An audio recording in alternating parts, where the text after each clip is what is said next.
माझ्या जोट टिकल टिकल घे जायचा त्याला अर्धा म्हणून तू मस्त सांभाळून घेतोय दुर्ग्या तू मस्त सांभाळून घेतोय पण त्याची ओढ्या टाकतोय ना खाली सुट्टीला दोन तडाखा देतोय ना नकोच म्हणते वासरू डायरेक्ट आधी सहज घेऊन पळणारा बैल पाहिजे.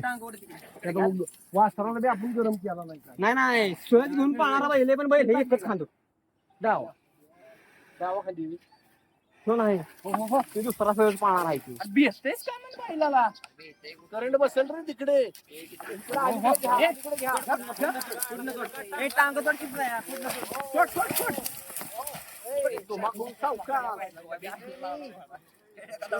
आपले उराव येईल रे.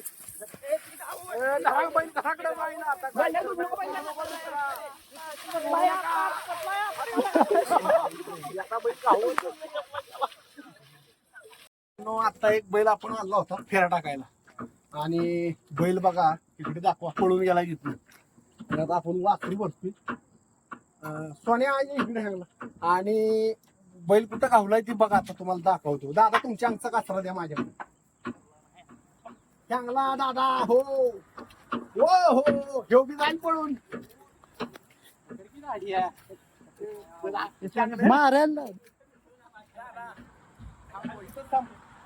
कासरा द्या पुढे इकडे गाडीकडे मारेल मला घेतो गाडीत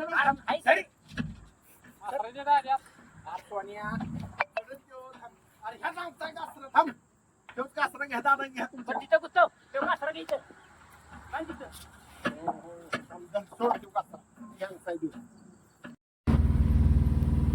विषय काय मित्रांनो आता बैल बघा किती किलोमीटर आहे साधारण 4 किलोमीटर आहे. बैल पळून आलाय केवढा मोठा दम आहे त्या बैलाचा. आता आपण कुठलं हॉटेल आहे सारा हॉटेल काय तिकडे बैल पकडलाय कोणीतरी तिकडे चाललोय. फाटीवरून बैल सुटून गेला हातात ना मित्रांनो. ती बघा कुठं गेलाय राडा गेलाय बैला बलत कुणाला लागलं नाही वाटणं बैल माणसं बायका पूर्व होती. तर माझं एक सांगणे असं की तिकडं काढताना कुठं तरी माळ रानात काढलं पाहिजे आणि असं हवे असेल जवळ किंवा काय असं असेल मोकळ्या पटांगणात फिरणं आणि शक्यतो एसटीला कासरं लावणं 100% गरजेचं आहे. कारण का की बैल 5-6 जणांना आटापला नाही गरम झाल्यामुळं आता आम्ही शहरी क्षेत्रात नसतो म्हणजे आपल्याला साधी बैलाचा नाद आहे. पण आता आपला कोंड फेरा टाकायसाठी आणला होता आणि आम्ही सांगत होतो की बैल आपला साधा आणा एखादा कमी पडणारा. पण झाला काय विषय मित्रांनो बैल कुठं थांबलाय ती बघा. आता इथं बैल आला इतक्या लांब आणि आम्ही डोक्याला हात लावलाय गावला कसा काय बैल हे महत्वाचं आहे. आणि धरून ठेवलाय लागलं नाही नशिबानं. एक देव आपल्या भाड्या होता म्हणून बैलाला कुठं लागलं नाही मित्रांनो आणि बैल इथं धरून ठेवला. असं जाऊ दे आता काय झाल्या घटना होऊ नाही परत असं काळजी घेऊ आता परतच्या बारीनं आणि चांगला बैल साधा बैल टाकू परतच्या बारीने मित्रांनो.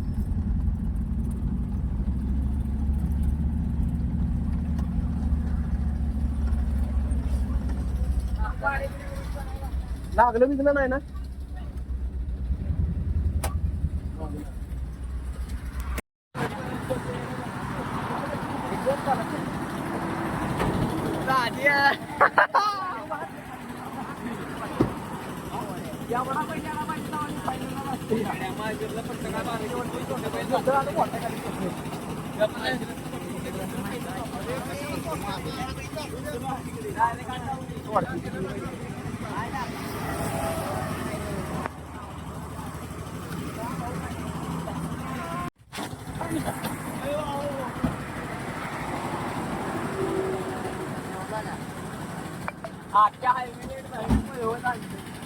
असं आहे मित्रांनो की आता सह्याद्री हॉटेल आणेवाडी या ठिकाणी आपल्याला आता बैल गावलाय आणि तुम्ही पाहता इथं प्रेक्षक प्रवासी आलेले आहेत. नशीब कोणाला त्यानं मारलं नाही अलगूच होतात आणि आता आपण बैल भरलाय आणि आता आपण आपल्या घराच्या दिशेनं चाललोय मित्रांनो. हा नाद ज्याचं गरम रक्त आहे किंवा ज्याच्यात गांडीत दम आहे सांभाळायचा बैल शरीर क्षेत्रात त्यानंच ह्या नादात पडावं. आंडो पांडोचं काम नाही हे आता आम्ही पाहिलं की साधी बैल सांभाळणं ही आंडो बैल सांभाळणं म्हणजे नाक सांभाळण्यासारखं आहे. आज आम्ही पाहिलं की बारा गांडीत फेस पडला पळून पळून आणि 5-6 जण होती त्या क्षेत्रातली म्हणून बैल गावला डांबरावून इकडे उड्या टाकून बैल गावला त्या पलपुटच्या साईडला आणि डांबरावून इकडे परत आला आणि इथं धरला माणसांनं आणि बैल मग आता आपण गाडीत भरला पाहिलं तुम्ही आणि आता आपण आपल्या वस्तीच्या दिशेनं चाललोय. तर वांगाळे आता आपण परतच्या नेक्स्ट व्हिडिओ मध्ये बघू की एक चांगला बैल घालू, थोडासा कमी पळणारा किंवा तडाखा कमी असणारा. आपलं वासरू लहान आहे आणि त्याला आता आपण पहिल्यांदा रस्त्यानं ट्रेनिंग देणार आहे.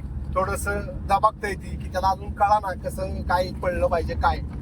तर बघूया आता नेक्स्ट व्हिडिओ मध्ये. एवढंच आता मित्रांनो.